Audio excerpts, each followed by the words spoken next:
Sahabat-sahabat konten kami yang dirahmati Allah.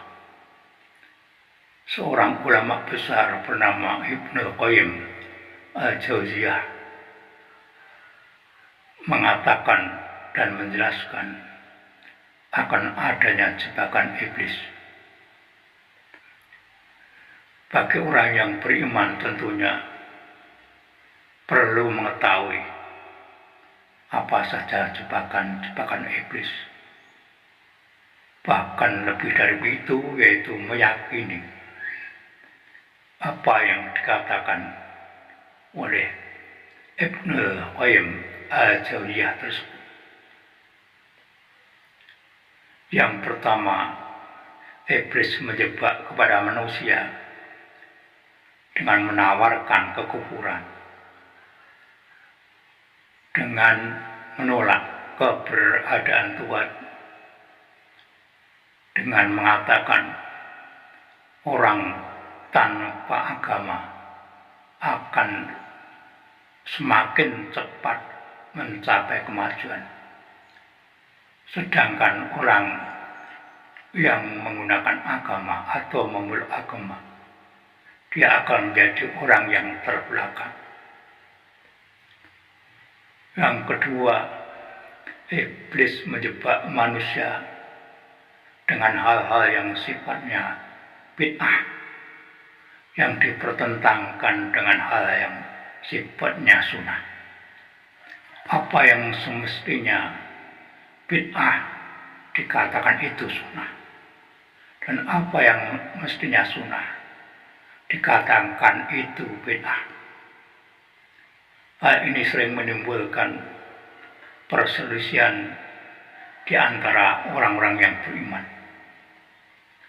yang tentunya merupakan sesuatu yang tidak diharapkan, karena akan meretakkan hubungan antar umat Islam itu sendiri.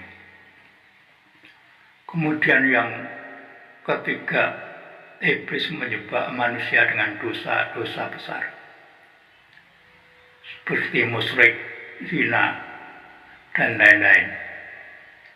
Ditawarkan bahwa zina merupakan sesuatu yang mendatangkan kenikmatan dunia. Dan yang keempat, iblis menjebak manusia dengan dosa-dosa kecil. Padahal dalam Islam, dosa-dosa besar itu terjadi karena manusia mengerjakan dosa-dosa kecil. Yang kelima, iblis menjebak manusia pada hal-hal mubah dan melupakan kepada hal-hal yang wajib.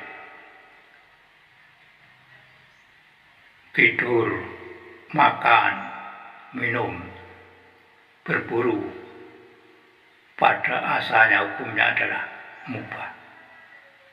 Tetapi kalau perang bisa mewarnai dengan nilai-nilai Islam, maka hal yang mubah tadi akan mendatangkan kebaikan. Tapi iblis tidak tinggal diam. Di situ iblis menggoda manusia supaya dia sibuk mengerjakan yang mubah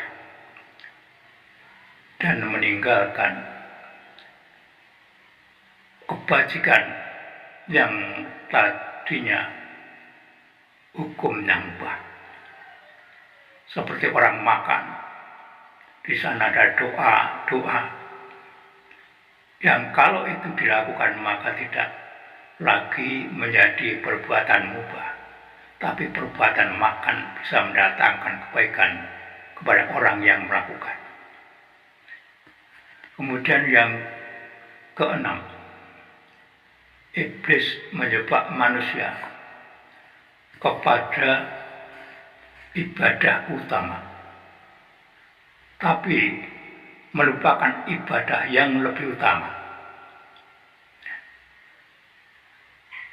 Iblis paham bahwa di dalam Islam ada perbuatan atau amalan, ada kebaikan yang bertingkat. Tapi iblis mau mengarahkan manusia kepada yang paling rendah, yang paling sedikit pahalanya.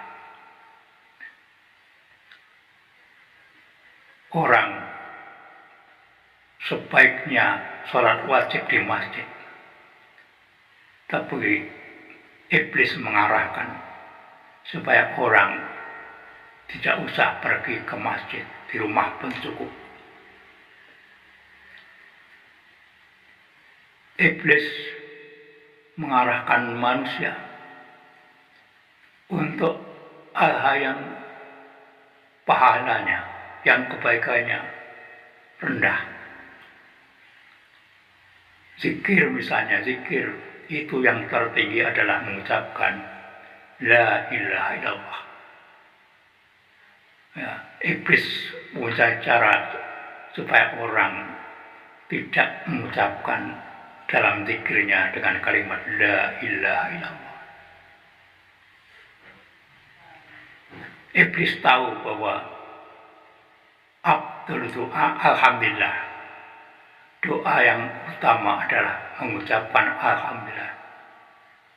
Tapi kita diarahkan, dijebak dengan ucapan-ucapan selain alhamdulillah. Ini perilaku iblis. Jadi mengarahkan manusia kepada hal-hal utama, tetapi meninggalkan hal-hal yang lebih utama. Makanya pernah terjadi yang menimpa Abdullah bin Umair bin Suraih atau dikenal dengan Abdullah bin Umi Maktum.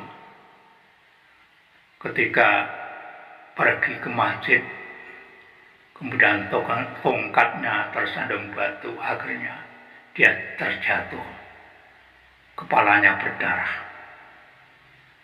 Seketika itu juga ada seperti manusia yang menolong dia, menuntun ke masjid. Dan itu tidak sekali saja dilakukan, setiap hari, berhari-hari. Abdullah bin Umi Maktum dituntun oleh dia karena perkenalannya yang semakin dekat, sehingga Abdullah bin Umi Maktum bertanya, sebenarnya siapa engkau ini? Maka dia mengatakan, saya setan. Loh, mengapa saya ke masjid engkau tuntun, baik ketika saya berangkat maupun saya pulang? Maka dia bercerita, ketika kamu jatuh yang pertama, kepalamu berdarah, maka seketika itu separuh dari dosamu diampuni oleh Allah. Saya menuntun engkau supaya Allah tidak mengampuni separuh dosamu yang masih ada kalau toh kamu jatuh lagi. Ini pengarahan dari iblis supaya dia hanya memperoleh yang sedikit saja, tidak semua dosanya diampuni.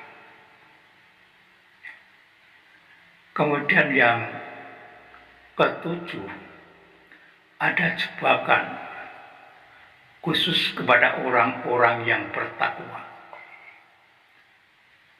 Di situ iblis mengerahkan semua bala tentaranya dari golongan jin dan manusia untuk menebarkan fitnah, untuk mencaci maki, untuk mengatakan bahwa ia dusta, seperti hanya yang dialami oleh para nabi ketika berdakwah kepada umatnya.